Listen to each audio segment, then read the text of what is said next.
سلام ای باب رحمت باب جنت، سلام ای باب رحمت باب جنت، سلام ای رهبر والا حسین جانم، سلام ای میوه قلب پیامبر، سلام ای میوه قلب پیامبر، سلام ای زاده زهرا حسین جانم، حسین جانم، حسین جانم، حسین جان، حسین جانم، حسین جانم، حسین جان. اعوذ باللہ من الشیطان الرجیم، بسم اللہ الرحمن الرحیم، الحمد للہ رب العالمین بارہ الخلائق الاجمعین، الصلاۃ والسلام والتحیۃ والاکرام علی سیدنا وحبیبنا ابی القاسم محمد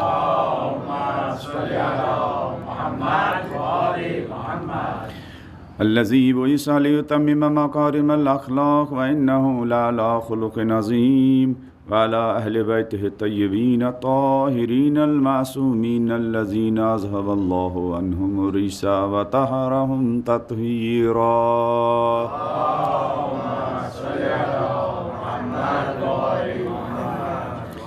ولعنة الدائمة على أعدائهم أجمعين من الآن إلى قيام يوم الدين. أما بعد فقد قالت زينب بنت علي ما رأيت إلا جميلا رب اشرح لي صدري ويسر لي امري واحلل عقدة من لساني يفقهوا قولي.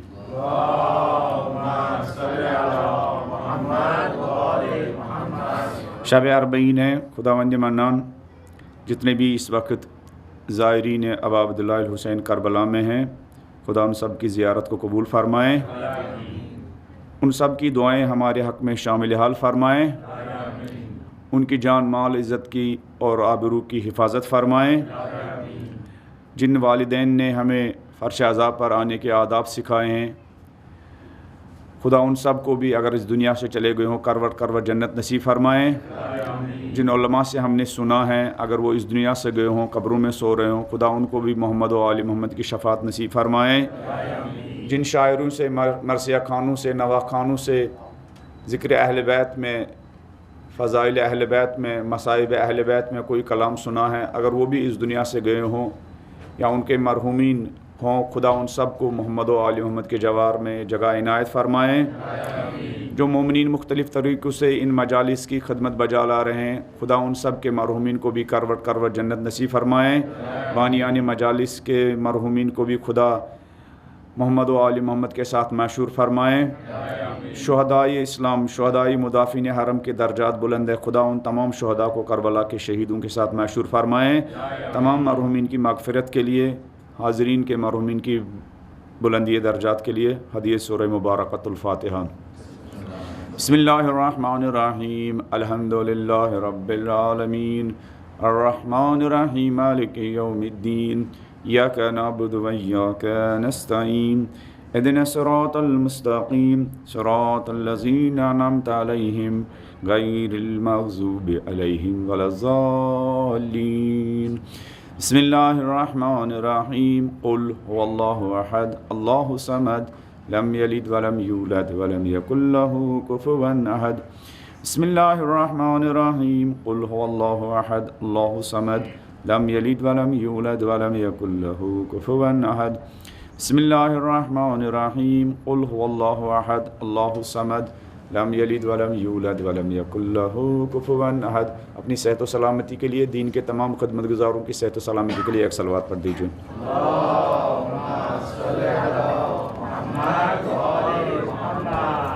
بی بی زینب کبریٰ سلام اللہ علیہا کے اس نورانی جملے بامانہ اور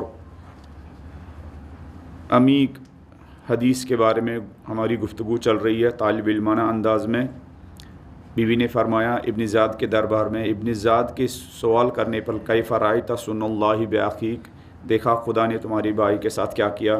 تو بی بی نے جواب دیا ما رأیت الا جمیلا، میں نے سوائے زیبائی کے، سوائے خوبصورتی کے، سوائے حسن و جمال کے کچھ نہیں دیکھا۔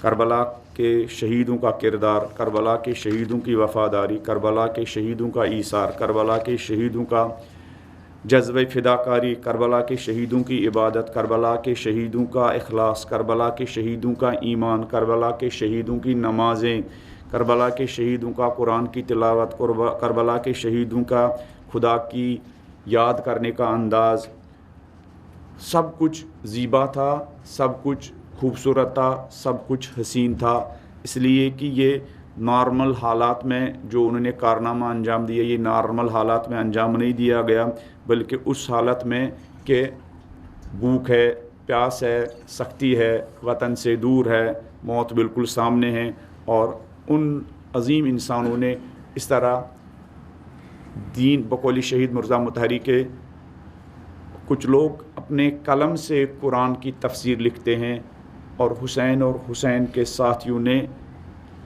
آدھے دن میں قرآن کے آیات کی عملی تفسیر کی ہے۔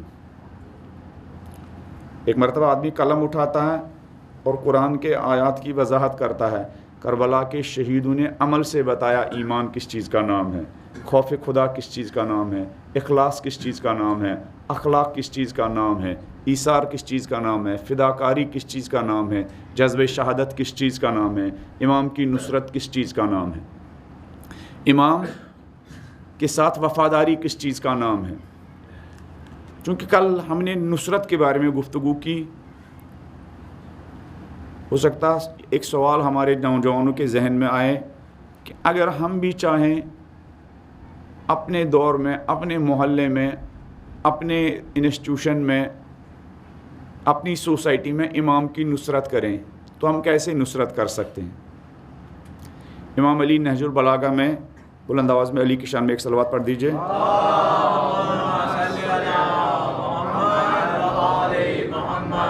لیٹر نمبر 45 نمبر خط میں فرماتے ہیں الا وَإِنَّ لِكُلِّ مَأْمُومٍ إِمَامًا يَقْتَدِي بِهِ، ہر معموم کا امام ہوتا ہے، اور معموم کی ذمہ داری ہوتی ہے کہ وہ امام کی اقتداء کرے، پیروی کرے، جب پیروی کرے گا تبھی وہ امام کہلائے گا۔ خود امام علی نہج البلاغہ میں فرماتے ہیں کہ جس رہبر کی اطاعت نہ کی جائے، پیروی نہ کی جائے، پیروی کرنے کے ذریعے انسان کسی امام کا معموم بن سکتا ہے، صرف دعویٰ کے ذریعے انسان امام کا کیا پیروکار نہیں بن سکتا ہے۔ تو امام فرماتے ہیں کہ ہر معموم کا امام ہوتا ہے، اور معموم کی ذمہ داری ہوتی ہے کہ وہ امام کی اقتداء کرے، وَيَسْتَزِي بِنُورِ علم، اور امام کے نور، علم کے نور سے اپنی تاریکیوں کو دور کرے۔ پھر امام آگے اپنا لائف سٹائل بتاتے ہیں کہ میرا طرز زندگی کیسا ہے، میں کیسے کھاتا ہوں، میں کیسے پہنتا ہوں، میں کیسے جیتا ہوں۔ پھر آگے چل کر خود کہتے ہیں وَلَٰكِن لَا تَقْدِرُونَ عَلَىٰ ذَلِكَ، جو میرا لائف سٹائل ہے اس پر تم طاقت اور توانائی رکھ سکتے، ایسے نہیں جی سکتے ہو، ایسے زندگی بسر نہیں کر سکتے ہو، مشکل ہے تمہارے لیے۔ اگرچہ آدمی سعی کرے وہاں تک تو نہیں، لیکن بالکل قریب جا سکتا ہے۔ جیسے ہمارے یہ جو مراجع کرام ہیں، ان کے کردار میں جھلک نظر آتی ہے علی کے کردار کی، عبادتوں میں بھی، شجاعت میں بھی، حکومت داری میں بھی، عدالت قائم کرنے میں بھی، جہاد میں بھی علی جیسے نہیں ہے، لیکن جھلک نظر آتی ہے ان کے اس میں۔ تو پھر مولا فرماتے لا تقدرون علی ذالک، تم طاقت نہیں رکھتے ہو جو میرا لائف سٹائل ہے وہ اپناؤ، ولیکن عینونی، لیکن تم میری مدد کرو، تم میری مدد کرو۔ لیٹر نمبر 45 ولیکن عینونی، تم میری مدد کرو۔ کیسے؟ 4 چیزوں کا نام لیتے ہیں مولا، اگر یہ 4 چیزیں کرو گے تم میرے مددگار بنو گے، میرے ناصر بنو گے، اور وہ بنیادی 4 چیزوں کی طرف اشارہ کر رہے ہیں۔ پہلی چیز جس کی طرف مولا اشارہ فرماتے ہیں کہ وَأَعِنُونِی، تم میرا لائف سٹائل نہیں اپنا سکتے ہو، میری طرح زندگی بسر نہیں کر سکتے ہو۔ میں تو رات بھر عبادت کرتا تھا، اور عبادت کرنے کے بعد کیا غریبوں کے یہاں جاتا تھا، وہ سوتے تھے، میں ان کے دروازے پر ان کی ضروریات کیا چھوڑ کے آتا تھا۔ میرے شہادت کے بعد ان کو پتہ چلے گا کہ ہمارے دروازے پر روٹی لانے والا کیا کون ہے۔ ہم رات بھر تو عبادت نہیں کر سکتے ہیں، رات بھر غریبوں کے دروازے پر تو نہیں جا سکتے ہیں، لیکن قاسم سلیمانی کی طرح ہم بھی بن سکتے ہیں کہ رات کے کچھ حصے میں سال میں 1-2 دن ہم ایسے معین کر سکتے ہیں کہ غریبوں کے دروازے پر ان کی کیا چوکھٹ پر جا سکتے ہیں، سال میں 1-2 دن۔ انسان کو کبھی کبھی ایسا سال میں کچھ دن رکھنے چاہیے، اہل بیت کا جیسا کام انجام دینا چاہیے، رات کے اندھیرے میں انسان کام کرے۔ کبھی انسان رات کے تاریکی میں دعائے کمیل پڑھے اکیلے، رات کی تاریکی میں نماز شب پڑھے اکیلے۔ اگر کچھ نہیں سال بھر نہیں پڑھ سکتا ہے، آج شب اربعین ہے، آج نماز شب پڑھے، دعائے کمیل پڑھے، اکیلے زیارت اربعین پڑھے۔ اکیلے میں ان عبادتوں کو انجام دینے کا بھی کیا ایک الگ ٹیسٹ ہے۔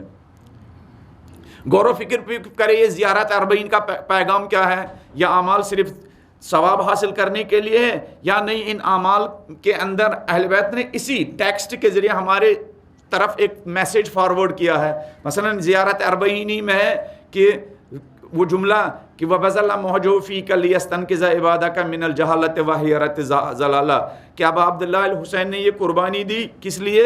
لِيَسْتَنْقِذَ عِبَادَكَ تاکہ تیرے بندوں کو نجات دے، من الجہالت جہالت سے، وحیرت ضلالہ گمراہی سے۔ تو یہ ہمارے لیے پیغام ہے کہ شیعہ ایسا ہونا چاہیے جو لوگوں کو تاریکی سے نکالے، گمراہی سے نکالے۔ شیعہ وہ ہے جو تاریکیوں کے ساتھ مقابلہ کرے، شیعہ وہ ہے جو جہالت کے ساتھ مقابلہ کرے، شیعہ وہ ہے جو جہالت کے روٹس کو ختم کرنے کے لیے کیا کوشش کرے، اسٹرگل کرے۔ تو مولا فرماتے ہیں میرا لائف سٹائل نہیں اپنا سکتے ہو، لیکن 4 چیزیں انجام دو تو میرے ناصر و مددگار بن سکتے ہو۔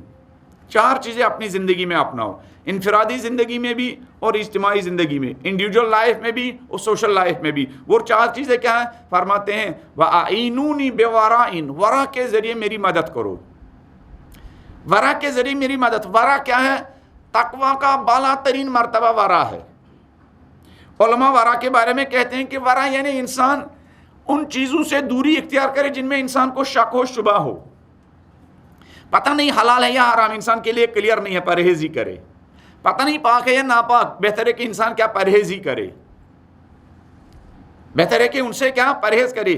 انسان جیسے جسمانی چیزوں، شبہ ناک چیزوں سے کیا پرہیز کرتا ہے، مثلا ہم ڈاکٹر کے پاس جاتے ہیں ٹیبلٹ لینے کے لیے، دوائی لینے کے لیے، 4 مرتبہ ہم دیکھتے ہیں کہ اس کی کہیں ڈیٹ کیا ایکسپائر نہ ہوئی ہو، ہے نا۔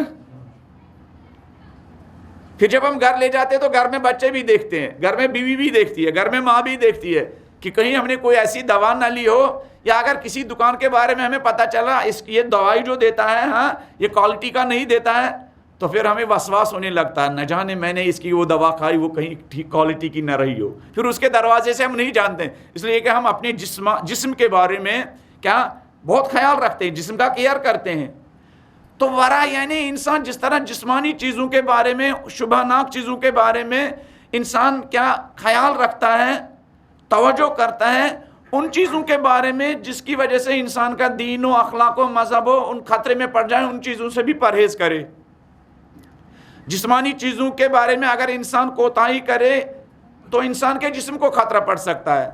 بزنس اور مال کے معاملے میں انسان کوتاہی کرے تو انسان کا مال خطرے میں پڑ سکتا ہے، لیکن اگر دینی معاملات میں انسان پرہیز نہ کرے تو انسان کا دین خطرے میں پڑ سکتا ہے۔ ذرا سی غفلت کی وجہ سے انسان کا دین خطرے میں پڑ جاتا ہے۔ کربلا میں ایسے کریکٹر بہت سارے ہیں جنہوں نے ذرا سی غفلت کی اور وہ کیا قافلہ شہداء سے پیچھے رہ گئے۔ ذرا سی غفلت، اگر وہ ذرا سی توجہ کرتے تو وہ ان کا نام بھی قافلہ شہداء میں ہوتا۔ جیسے وہ صحابی مولا حسین کا جنہوں نے روزہ عاشوراء مولا حسین سے کہا، جب امام کا کوئی ساتھی نہیں بچا، کہا مولا مجھے اجازت دیجئے اور میں اپنی فیملی کے پاس جاتا ہوں، میں ان کی ضروریات کو لے کے جاتا ہوں۔ جب وہ واپس لوٹے تب تک مولا حسین شہید ہو چکے تھے۔ جیسے وہ توابین جنہوں نے خون حسین کا انتقام لیا، ان میں سے بہت سارے لوگ شیعہ تھے، وہ امام کی مدد کرنا چاہتے تھے، بس بہت سارے لوگ گھریلو مصروفیات میں کیا مصروف ہو گئے، بہت سارے لوگ خوفزدہ ہو گئے۔ جب ان کو پتہ چلا مولا شہید ہو چکے، پھر 72 سے زیادہ ان لوگوں نے شہادت دی، 5000 سے زیادہ لوگ کیا توابین جنہوں نے توبہ کی، اور پھر مختار کے ساتھ انہوں نے کیا لیا، انتقام لیا خون حسین کا۔ مگر کہاں شہداء کا مرتبہ اور کہاں وہ توابین۔ اگر یہ مختار نامہ نہ ہوتا ہمیں توابین کے بارے میں کوئی خبر بھی کیا نہیں ہوتی. لیکن ادھر شہداء، بہت سارے لوگوں نے، حر نے کیا کیا؟ حر نے غور و فکر کیا. اس نے غور و فکر کیا، کہا نہیں میں ایسے ہی رہوں. وہ سمجھ نہیں پا رہا تھا کیا ہے، کہا نہیں راستہ تو ادھر ہی ہے جدھر حسین کا راستہ ہے. اس نے ذرا بھی دیری نہیں کی اور فوراً حسین کے ساتھ گیا.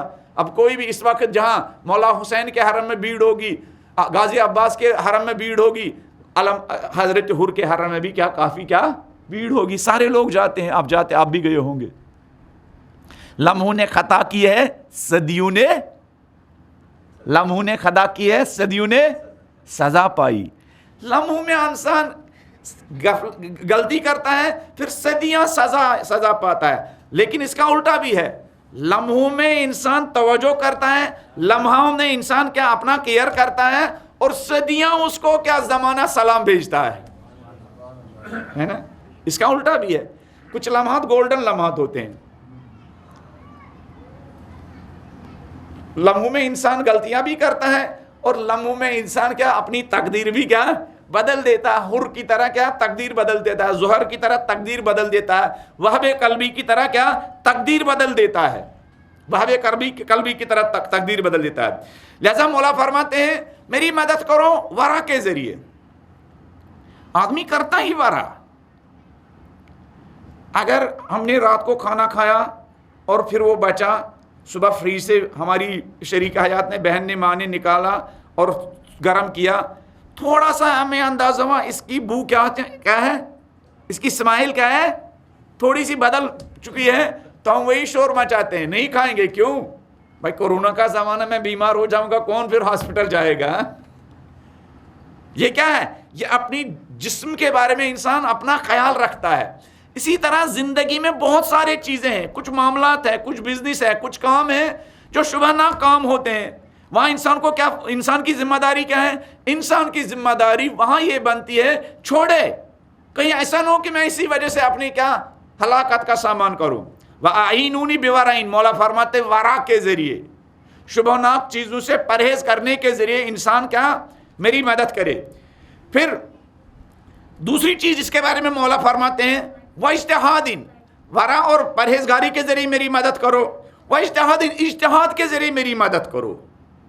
لیٹر نمبر 45، اجتہاد کے ذریعے میری مدد کرو. اجتہاد کے ذریعے کیا مطلب؟ اجتہاد کے ذریعے جو ہم مجتہدین کو، مراجع کو مجتہد کہتے ہیں نا، وہ مجتہدین جوہد سے آیا ہے، جوہد سے آیا. مجتہد، اجتہاد، یعنی تمہاری زندگی ایسا ہو اس میں کاہل شیعہ لیزی نہیں ہو سکتا ہے. جس کا امام علی ہو وہ لیزی نہیں ہو سکتا ہے. جس کا امام علی ہو وہ سست اور تنبل نہیں ہو سکتا ہے. شیعہ کا ماننے والا بالکل علی کی طرح کہ ہم محنت کرنے والا، جوہد کرنے والا، سٹرگل کرنے والا. ہر فیلڈ میں لوگ اس کی محنت کو دیکھ کر یہ کہنے لگے، وہ اس کو کہنے کی ضرورت نہ پڑے، اس کی محنت کو دیکھ کر لوگ یہ کہنے کے لیے مجبور ہو جائے یہ انسان کامیاب ضرور ہو جائے گا. اس کی محنت کا انداز بتا رہا ہے کہ یہ کامیاب ہو جائے گا.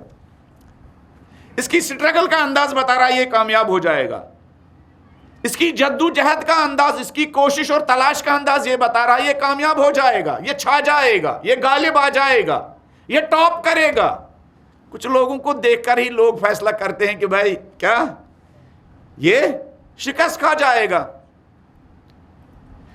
امام علی علیہ السلام فرماتے ہیں مدد کرو میری. اگر میرے ناصر بننا چاہتے ہو تو چار چیزیں اپنا، ورا اپنا، واجتہادن، اجتہاد کے ذریعے، محنت کے ذریعے میری کیا. اور یہ محنت کہاں؟ دین کے معاملے میں بھی محنت، دین کے معاملے میں بھی محنت. ہمارے لیے دین سمجھنے کا سب سے بڑا ذریعہ مجلس ہے، اور مجلس سے بھی محدود ہوتی ہے، یا اگر بہت زیادہ بھی ہوتی ہے لیکن مجلس. اس کے بعد دین سمجھنے کے لیے ہم کیا، ہمارے پاس ٹائم نہیں ہوتا ہے. دین ہماری زندگی کا کیا بہت ٹائم جاب بن چکا ہے. شیعہ یعنی جو دین کے معاملے میں بھی کیا محنت کرتا ہو، مشقت کرتا ہو، جدوجہد کرتا ہو، اور دنیا کے بارے میں بھی. اگر انسان نہج البلاغہ کے سائے میں پروان چڑھے تو اس کی دنیا دین ہی بن جاتی ہے. پھر یہ ڈفرینس ختم ہو جاتا ہے، دین الگ چیز ہے، دنیا الگ چیز ہے. دنیا میں اس طرح محنت کرے, دنیا کمانے میں اس طرح محنت کرے جس طرح علی علیہ السلام محنت کرتے تھے دنیا کی آبادی کے لیے. امام صادق علیہ السلام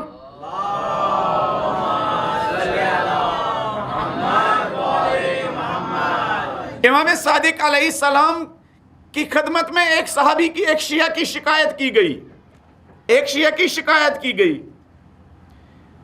کہا مولا وہ جو آپ کا ساتھی ہے نا وہ تو دنیا میں لگا ہوا ہے. تو امام نے پوچھا کیا کرتا ہے یہ جو تم لوگ اس کے بارے میں شکایت کرنے آئے ہو, کیا کرتا ہے جو تم لوگ کہتے ہو دنیا میں لگا ہوا ہے؟ کہا مولا صبح نکلتا ہے, رات کو گھر واپس آتا ہے, محنت کرتا ہے, کمائی کرتا ہے, آفس میں ہوتا ہے, زمین پر ہوتا ہے, تجارت میں ہوتا ہے, بازار میں ہوتا ہے.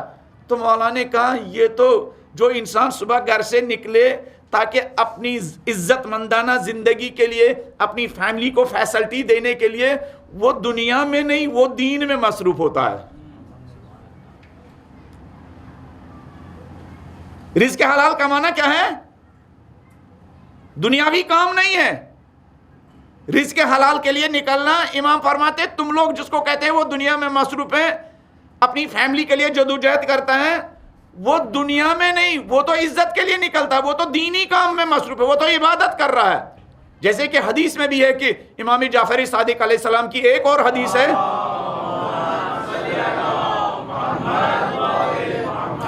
امام کی ایک اور حدیث ہے, القاد, محنت کرنے والا, لعیالہ, اپنی فیملی کے لیے, کل مجاہد فی سبیل اللہ, راہ خدا میں مجاہدوں کی طرح اس کا اجر ہے.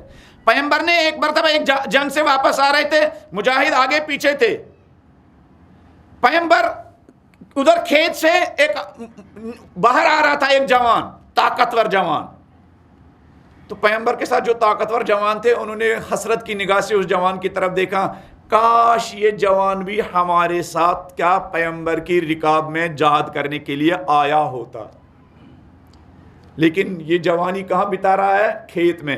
پیغمبر نے اس جوان کو قریب بلایا اور پوچھا کہاں تھے؟ کہا میں کھیت میں تھا. پیغمبر نے اس کے ہاتھ دیکھے, اس کے ہاتھوں میں وہ آبلے پڑے ہوئے. آدمی ہے نا جب محنت کرتا ہے, بیلچا چلاتا ہے, محنت کرتا ہے تو ہوتے نا آبلے ہی کہتے ہیں نا آپ لوگ, چھالے پڑے ہوئے تھے, وہ پانی جس میں وہ جمع ہو جاتا ہے. پیغمبر نے جب اس کا یہ حال دیکھا جس کے بارے میں وہ مجاہد پیغمبر کے اصحاب کرتے کاش ہمارے ساتھ جہاد میں ہوتا, پیغمبر نے اس انسان, اس مجاہد, اس زمین سے جو نکلا وہ کسان, اس کے ہاتھ بلند کیے, ان کا بوسہ لیا. کن کا بوسہ لیا؟ کن کا؟ ان چھالوں کا بوسہ لیا. فرمایا نار جہنم حرام ہے ان ہاتھوں پر جن کا حلال کمانے میں یہ حال ہوا ہو. تو مولا فرماتے ہیں تم میری مدد کرنا چاہتے ہو تو نعرے لگانے سے زیادہ تم لوگ زیادہ محنت کرو. تمہارے نعرے لگانے سے لوگوں کو میسج نہیں جائے گا کہ تم کامیاب ہو جاؤ گے یا نہیں, لیکن تمہاری محنت سے ضرور لوگوں کو میسج جائے گا کہ یہ کامیاب ہو جائیں گے. ہمارے اسٹوڈنٹ, یہی جو لوگ مدافعین حرم شہید ہوئے, یہ ایسے لوگ نہیں تھے, بیکار بیٹھے ہوئے لوگ نہیں تھے, بیکار بیٹھے ہوئے لوگ نہیں تھے, یہ اپنے اپنے فیلڈ کے ایکسپرٹ تھے. شہید سیاہ کلی جن کا بہت چرچا ہوا ہے وہ ایم ایس سی کیے ہوئے تھے. ایم ایس سی نہیں بلکہ وہ کمپیوٹر سائنس سے کیا کہتے ہیں اس کو, نہیں کمپیوٹر لینگویج جو جس نے وہ کمپیوٹر میں وہ کیا ہو, ہاں ایم سی اے, ہاں وہ کیا ہوا تھا. امام زمانہ کو اور اہل بیت کو وہ لوگ نہیں چاہیے جن کے اندر کوئی ٹیلنٹ نہ ہو, ٹیلنٹڈ لوگ چاہیے. مالک اشتر کے پاس ایک ٹیلنٹ تھا, بہادری اس کے آن تھی. آج ہمیں مختلف فیلڈ میں اپنا ٹیلنٹ نکھارنا ہے, اور آج ہر شیعہ کی یہ ذمہ داری, ہم ایک انقلاب کے لیے, ہم ایک انقلاب کا انتظار کر رہے ہیں. ہم ہر نماز کے بعد امام زمانوں کو دعائیں کے لیے دعائیں دیتے ہیں, اجل یا صاحب الزمان. امام کب ظہور کریں گے؟ امام کے ظہور کے لیے آسمان سے لشکر نہیں تیار ہوگا, اسی زیب پیلس میں وہ لشکر آپ کو تیار کرنا ہے. آپ کے اپنے انسٹیٹیوشن اس کو اتنا آرگنائز کرنا ہے, ڈھیلے ڈالے انداز میں نہیں, ڈھیلے ڈالے انداز میں کام نہیں چلے گا بھائی لوگوں. پتہ نہیں آپ اس مجلس کے لیے کیا پلاننگ کرتے ہیں. مولوی صاحب کو فون کیا, ایک صاحب نے وہ کیا کہ تلاوت کی, دوسرے صاحب نے نواح پڑھا, اور پھر دوسرے صاحب نے مجلس پڑھی, پھر اس کے بعد نواح ہوا, دا اینڈ. نہیں, مجلس اس غرض سے کرنی ہے کہ ان مجلس کے ذریعے ہمارے نوجوانوں کو وہ سپرٹ ملے, وہ معرفت ملے, وہ نالج ملے, وہ حوصلہ ملے کہ یہ اپنے محلے میں, اپنے انسٹیٹیوٹ میں یہیں بیٹھ کر وہ امام زمانہ کے سولجر اور سپاہی اور ناصر بنے. میں نے بار بار کہا ہم اپنا ویژن کیوں نہیں بڑھاتے ہیں؟ ہمارے بزنس مین کا ویژن بڑا ہونا چاہیے, ہمارے اسٹوڈنٹ کا ویژن بڑا ہونا چاہیے, ہمارے آرگنائزرز کا ویژن بڑا ہونا چاہیے, ہر انسان کا ویژن بڑا ہونا چاہیے, ہماری بہنوں کا ویژن بڑا ہونا چاہیے. ہم ایک گلوبل انقلاب کے لیے تیار ہو رہی ہے مجلس ہے, اسی لیے چونکہ وہ جو ٹیلنٹ امام زمانہ کے لیے نکلے گا وہ یہیں سے نکلے گا. تو جو محنت کے لیے امام پکار رہے ہیں, یہاں سے بات شروع ہوئی کہ کل ہم نے نصرت کے بارے میں گفتگو کی. آج ہمارے نوجوان کے ذہن میں یہ سوال آ سکتا ہے, ہم اس دور میں امام کی کیسے نصرت کر سکتے ہیں؟ امام لیٹر نمبر 45 میں اس کا جواب دیتے ہیں, میری مدد کرنا چاہتے ہو وَأَعِينُوا بِوَرَائِن, پرہیزگاری کے ذریعے میری مدد کرو, وَاجْتِہَادٍ, محنت کے ذریعے میری مدد کرو. آج ہر شیعہ کی ذمہ داری ہے کہ وہ اپنے علی کے ماننے والوں کو سٹرانگ اور مضبوط بنائے. جس کے اندر جو توانائی ہے, ہر شیعہ کی یہ ذمہ داری ہے. اگر وہ علی کا ناصر بننا چاہتا ہے, امام زمانہ کا ناصر بننا چاہتا ہے, کربلا والوں کا ناصر بننا چاہتا ہے, ہر شیعہ کی ذمہ داری کیا ہے؟ وہ کوئی ایسا کام کرے کہ یہ شیعہ طاقتور جماعت میں تبدیل ہو جائے. طاقتور شیعہ, مضبوط شیعہ, پاورفل شیعہ, ایجوکیٹڈ شیعہ, سیولائزڈ شیعہ, اس کے لیے ہمیں تیاری کرنی ہے. شیعہ کو طاقتور بنانے کے لیے سٹرگل. پتہ نہیں ہم سال میں کبھی بیٹھتے بھی ہیں یا نہیں. ہمارے دشمن ہمیں تباہ کرنے کے لیے دن رات بیٹھتے ہیں, اور ہم اپنے کو بچانے کے لیے سال میں ایک مرتبہ بھی کیا نہیں بیٹھتے. ہم انقلابی درسگاہ میں ہوتے ہیں. مجلس انقلابی درسگاہ ہے. اسی انقلابی درسگاہ کے ذریعے ہمیں انقلاب امام مہدی کے لیے اپنے کو کیا کرنا ہے؟ تیار کرنا ہے. ہمارے یوتھس کو بیٹھنا چاہیے. چلو ہمارے بزرگوں کے پاس ٹائم نہیں ہے, ہمارے یوتھس کو بیٹھنا چاہیے تاکہ یہ شیعہ پاورفل بنے, طاقتور بنے. لاسٹ ایئر مجھے نہیں پتا لاسٹ ایئر میں نے یہ بات کہی یا نہیں. لاسٹ ایئر اسی کورونا کے دور میں ایران میں جرنلسٹ کا ایک گروپ ایک بزنس مین کے گھر گیا. غور سے سنیے گا یہ بات. شیعہ کو کیسے طاقتور کیا جا سکتا ہے, علی کی کیسے نصرت کی جا سکتی ہے, علی کی کیسے مدد کی جا سکتی ہے. اس بزنس مین کا نام آپ انٹرنیٹ پر سرچ بھی کر سکتے ہیں, جہانگیر ابراہیمی. جہانگیر ابراہیمی سرچ کیجئے گا آپ. اس کی ویڈیو بھی ہے, پرشین میں وہ ڈیٹیل موجود ہے. جہانگیر ابراہیم کے پاس ایک پروگرام آتا ہے. آپ نے دیکھا ہوگا شہید قاسم سلیمانی جب ایک جگہ نماز پڑھ رہے ہیں تو ایک نوجوان جا رہا ان کے پاس اور مسکرا کر ان سے کچھ کہہ رہا ہے. اس میں اس نوجوان جب قریب جاتا ہے شہید سلیمانی کے نماز جمعہ کی وہ صف تھی, تو کان میں شہید سلیمانی ان سے کہتے ہیں شادی کی ہے یا نہیں. کہیں کسی وقت سلیمانی نے ان سے کہا ہوگا شادی کی ہے یا کیا نہیں. وہی رپورٹر اس جہانگیر ابراہیمی کے پاس جاتا ہے. اس کو پتا چلتا ہے کہ یہ کچھ کام کر رہا ہے. جب یہ ان کے گھر جاتا ہے, گھر نہیں بلکہ اس کے تہران میں جو اس کی آفس ہے, اس کے آفس پر جب جاتا ہے تو ان سے پوچھتا ہے ہم نے سنا کہ آپ یتیموں کے لیے کچھ کام کرتے ہیں. کہاں؟ ہاں تھوڑا بہت کام کرتے ہیں. کہا آفس کہاں ہے؟ کہا بھائی یہی جو میری قالین کی جو وہ کام کر رہا ہے وہی یہی میری آفس, اس کچھ کام کر رہا ہوں. کہا کیا کام کر رہے ہیں؟ وہاں یتیموں کے لیے کچھ کام کر رہا ہوں. کہا کیا کرتے ہیں؟ کہا ان کی سرپرستی کرتا ہوں, ان کی جو ضروریات ہیں, ان کی جو نیڈس ہیں ان کو دیتا ہوں. کہا کتنے یتیموں کو آپ سنبھالتے ہیں؟ آپ تعجب کریں گے. میں نے لاسٹ ایئر لکھا تھا لیکن کل میں نے پھر وہ ویڈیو دیکھی, میں نے کہا نہیں ہو سکتا میں نے غلط لکھا ہو. پھر میں نے آج پھر وہ ویڈیو دیکھی, وہ ان سے کہہ رہا ہے کہ میں اپنے بھائیوں کے ساتھ مل کر اور اپنے کچھ فرینڈز کے ساتھ مل کر پورے ایران کے 65,000 یتیموں کی سرپرستی کر رہا ہوں. کتنے کہا کیسے شروع کیا؟ کہا والد صاحب کے ساتھ ہم نے ایک مرتبہ 150 میں نے 50 کی ذمہ داری لی تھی اور میرے والد صاحب نے 100 کی ذمہ داری لی تھی. آج سے 20 سال پہلے میں نے اور میرے بابا نے، میرے والد صاحب نے 150 یتیموں کی سرپرستی سے کام شروع کیا، اور آج خدا کی عنایت سے ہمارا کام یہاں تک پہنچا کہ میں، میری فیملی، میرے دوست، میرے جو ریلیشن میں ہیں، ہم مل کر 65,000 یتیموں کی سرپرستی کر رہے ہیں. انڈیا میں کوئی آرگنائزیشن ہے جو 65,000 یتیموں کو سنبھالتی ہوگی؟ کہا کیا کیا دیتے ہیں؟ کہا سب کچھ دیتے ہیں، حتیٰ کہ چھوٹے چھوٹے بچوں کو پورے ایران میں ان کو لے ٹائز بھی بیچتے ہیں. پھر انہوں نے پوری وہ فائل دکھائی جو ان کی یتیم بچوں کے ساتھ کنورسیشن ہوتی ہے، خط و کتابت ہوتی ہے، وہ جو یتیم بچے ان کو ڈرائنگز وغیرہ بیچتے ہیں، سارا ان کو بیچتے ہیں. 65,000 150 سے شروع کیا، کہاں پہنچے؟ کہا اچھا آپ کو پتا ہے ان کو آپ فالو بھی کرتے ہیں، یہ یتیم کیا کرتے ہیں، پھر کہاں پہنچتے ہیں؟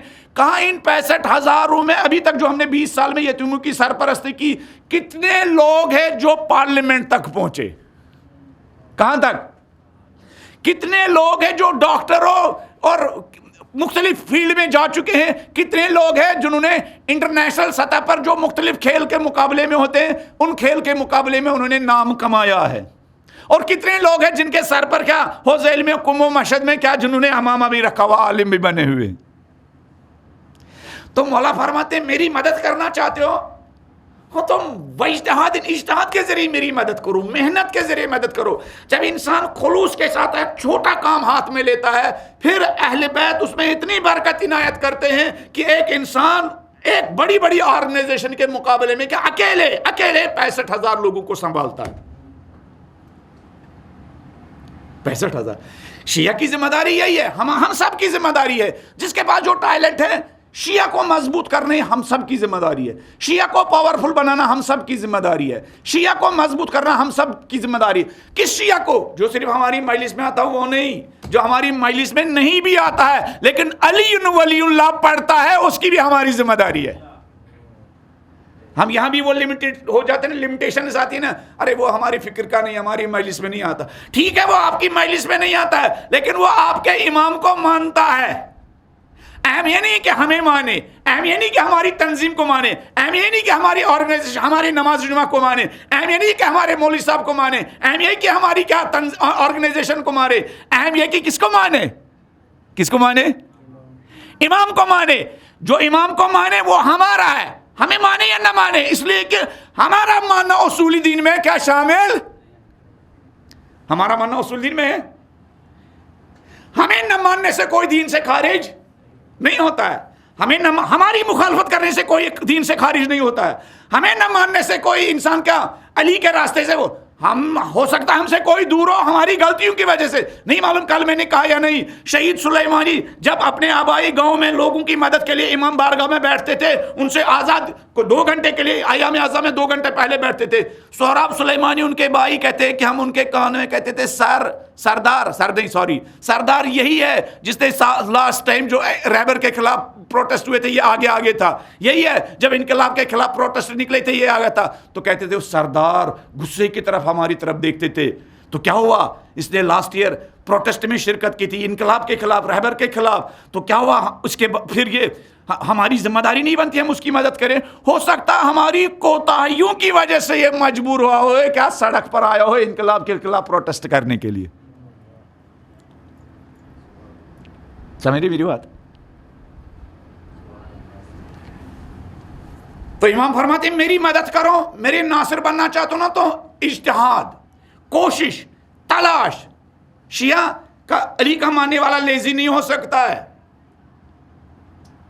علی کا ماننے والا بزدل نہیں ہو سکتا، علی کا ماننے والا تنبل نہیں ہو سکتا، علی کا ماننے والا کاہل نہیں ہو سکتا ہے، علی کا ماننے والا وقت ضائع کرنے والا نہیں ہو سکتا ہے، علی کا ماننے والا تنگ نظر بھی نہیں ہو سکتا ہے. تنگ نظری بھی ایک مشکل ہے نا.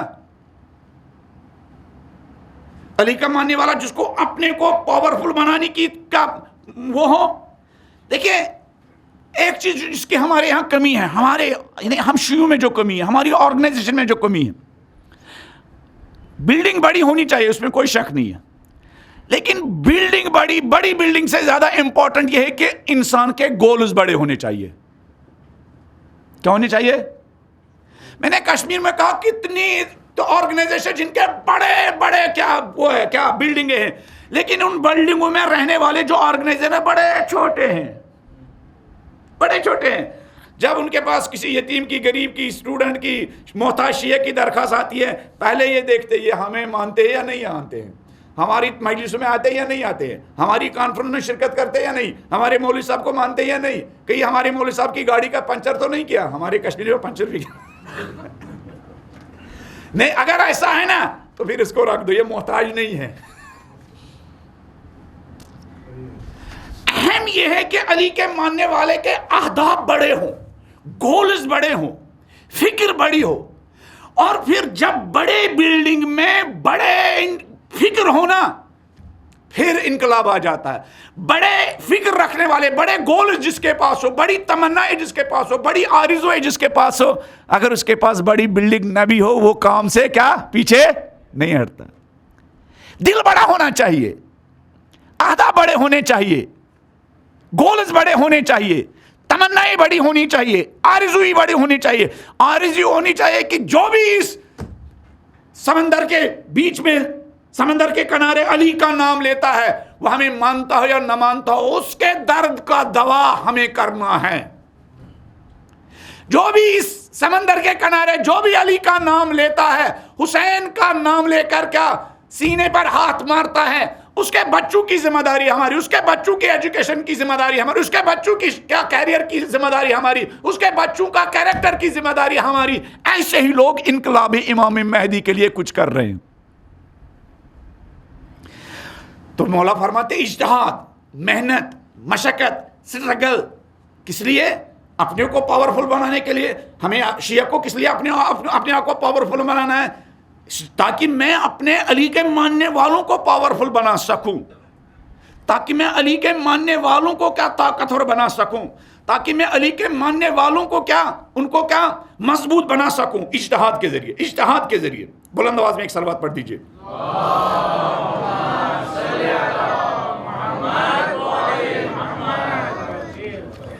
تیسری چیز جس کے بارے میں مولا فرماتے ہیں کہ تم میرے ناصر بننا چاہتے ہو تو مولا علی نے لیٹر نمبر 45.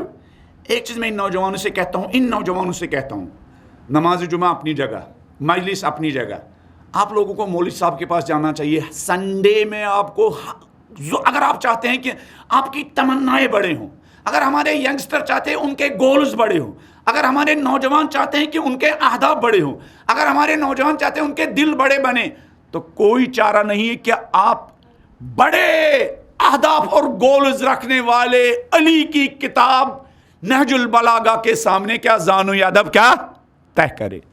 اس کے لیے ضروری ہے کہ آپ سنڈے میں 1 گھنٹہ ضرور نکالے، فیاض صاحب کے پاس جائے، قبلہ کے پاس جائے، ان سے کہے بھائی ہم چاہتے ہیں کہ سنڈے میں کیا نہج البلاغہ کی کلاس لیں. اور جن لوگوں کا نصاب، جن لوگوں کا کیا سیلیبس نہج البلاغہ بنے گا، وہ بڑے لوگ بن جاتے ہیں. اس لیے کہ جو بھی علی کی اس نہج البلاغہ کے کنارے آئے گا وہ پھر چھوٹا آدمی نہیں بنے گا. جسہ تو اس کا چھوٹا ہوگا لیکن اس کی آرزویں بڑی ہوں گی، اس کی تمنائیں بڑی ہوں گی. یہ ضروری ہے. نماز جمعہ اپنی جگہ، سب کچھ اپنی جگہ. آپ کو نہج البلاغہ کے سامنے آنا ہے، ہمارے بزرگوں کو اپنے بچوں کو شاباشی دینی ہے. اس کے لیے آپ کو تیار ہونا ہے. اگر آپ چاہتے ہیں آپ کے بچے بڑے ہوں، وہ نہیں ایج کے حساب سے تو بڑے ہیں ہی، سوشل میڈیا تو ان کو بڑا ہی بنا چکا ہے نا. کیوں سوشل میڈیا بڑھا چکا ہے؟ اس لیے کہ قدیم زمانے میں بالغ ہونے کے بعد بھی بچے کو فکر نہیں ہوتی مجھے شادی کرنی ہے. آج 5 سال کے بچے کو کیا ہے نا. اگر آپ کو بڑا بنا، بڑا آدمی یعنی بڑے، جس کے اہداف بڑے ہوں، جس کے گولز بڑے ہو، جس کے آرزویں بڑی ہو، جس کی تمنائیں بڑی ہو، جو اس محلے میں تڑپتا ہو، جو آرگنائز کے بعد جاتا ہو، ہمیں ایک روم دیجئے، ہمیں ایک جگہ دیجئے، ہمیں ایک ٹائم دیجئے، ہمیں ایک مول صاحب دیجئے، ہمیں ایک ٹیچر دیجئے، اور ان کو بھی تنگ کرے. اور جب یہ انتظام نہ کرے تو ان کو فون کرے کہ آپ نے مول صاحب سے بات کی، کہ آپ نے ٹیچر سے بات کی، کہ آپ نے نہج البلاغہ کا انتظام کیا، ہمیں 50 نہج البلاغہ چاہیے، ہمیں وہ چاہیے، ہمیں یہ چاہیے، ہمیں جائیں. شیعہ نوجوان ایسا ہی ہونا چاہیے جو اپنے کیریئر کے لیے, اپنے کیریکٹر کے لیے اور شیعہ کو مضبوط بنانے کے لیے بیٹھتا نہ ہو. میں نے بارہا وہ کلپ آگے بھی بڑھی شہید محسن حجیجی کی میں نے جو مثال دی, اس کو میں ڈیٹیل نہیں بتاؤں گا. وہ بڑا انسان تھا, ایج تو 21 سال کی تھی, لیکن اس کی آرزویں بڑی تھی. وہ گلی میں, کوچے میں, محلے میں بیٹھتا نہیں تھا, کنٹینیوسلی ادھر جاؤ, فلانی محلے کی حالت ٹھیک نہیں ہے تو کیا کرنا ہے, کلاس لگانی ہے. کن کی؟ یوتھس کی. کن کی؟ لیڈیز کی. کن کی؟ بیٹیوں کی. مختلف قسم کے کلاس لیتا تھا, مختلف قسم کے کلاس لیتا تھا. پھر وہ بنا محسن حجیجی. اس طرح شہید ہوا, اس طرح شہید ہوا 21 سال کا جوان کہ قاسم سلیمانی کہتے تھے کاش مجھے شہید حجیجی کی طرح شہادت نصیب ہو جائے. اس طرح محسن حجیجی 21 سال کا جوان شہید ہوا کہ قاسم سلیمانی آرزو کرتے تھے خدا اگر مجھے شہادت نصیب ہوگی تو اس طرح کے جوان 21 سالہ جوان کی طرح مجھے شہادت نصیب ہونی چاہیے. تو یہ ہمارے نوجوانوں کی ذمہ داری ہے. واللہ جو نوجوان اس نہج البلاغہ کے سائے میں آئے گا نا, وہ امامہ اس کے سر پر ہو یا نہ ہو, لیکن وہ محلے کو لیڈ کرے گا, بمبئی کو لیڈ کرے گا, بمبئی کو لیڈ کرے گا. یہ خامنئی اور سیستانی جو اس وقت اتنے تمام دشمنی کے باوجود سپر پاور ان کے ارد گرد بیٹھے ہوئے ہیں, ان کے باوجود امامہ پوش انسان جن کی جوتیوں کو دیکھے دونوں کے پھٹے ہوئے, جن کے گھر کے اندر کا حال دیکھے تو کیا دیوار کیا ٹوٹی ہوئی, لیکن سپر پاور ان سے ڈرتے ہیں, وہ چین سے سو جاتے ہیں اور سپر پاور ان کی نیند یہ حرام کرتے ہیں. یہ کس کا پروڈکٹ ہے؟ یہ علی کی نہج البلاغہ کے پروڈکٹ ہے. نعرہ حیدری دشمنان اہل بیت پر محمد و آل محمد با آواز بلند صلوات.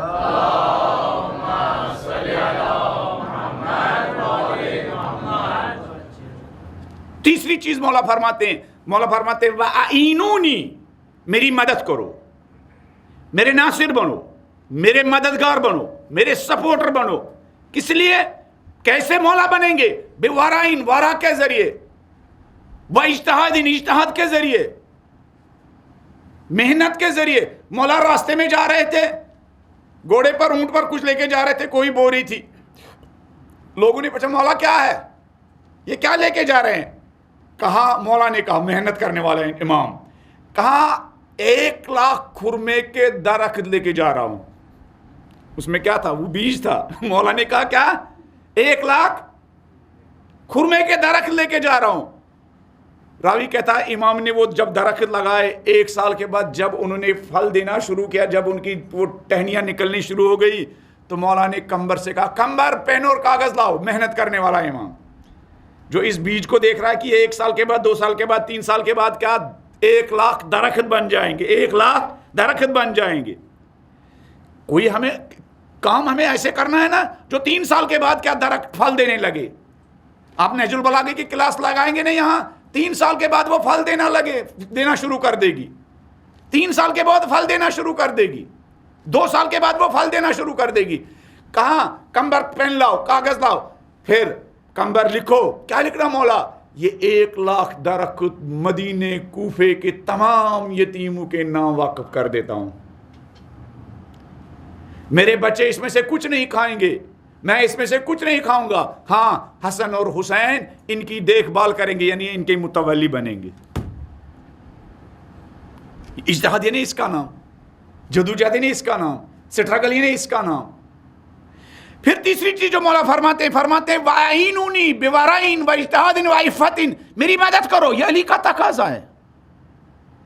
میں نے کل بھی کہا نا, ہم جاتے ہیں کربلا, مولا ہماری مدد کیجئے. کوئی خاموش نہیں بیٹھتا, پتہ نہیں میرے مولا کو بھی میری مدد کی ضرورت ہو.